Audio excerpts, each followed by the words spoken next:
नाताळ आणि नवीन वर्षाच्या स्वागतासाठी कोकण जे आहे ते सज्ज झालेलं पाहायला मिळतं आहे।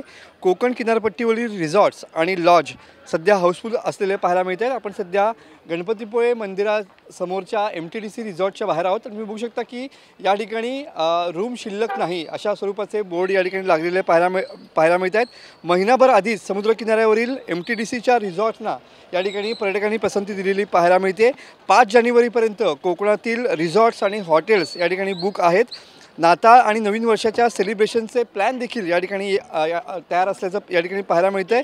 हरणे, गुहागर, गणपतीपुळे, तारकर्ली, कुणकेश्वर, देवबाग अशा ठिकाणचं लॉजिंग जे आहे ते जवळपास 95% या ठिकाणी हाऊसफुल झालेलं पाहायला मिळतं आहे। सध्या मोठ्या संख्येनं या ठिकाणी पर्यटक जे आहेत ते कोकणात दाखल झालेले आहेत।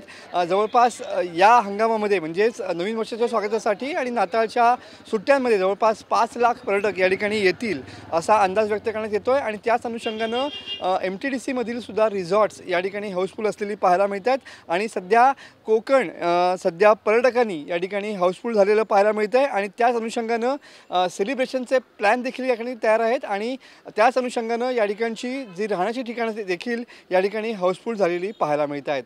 कॅमेरामन समित गजनेसह मी मनोज डेले, TV9 मराठी, रत्नागिरी।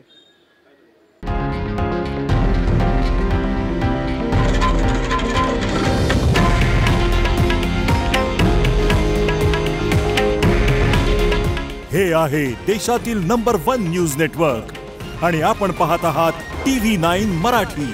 काळजी तुमची, हित महाराष्ट्राचं।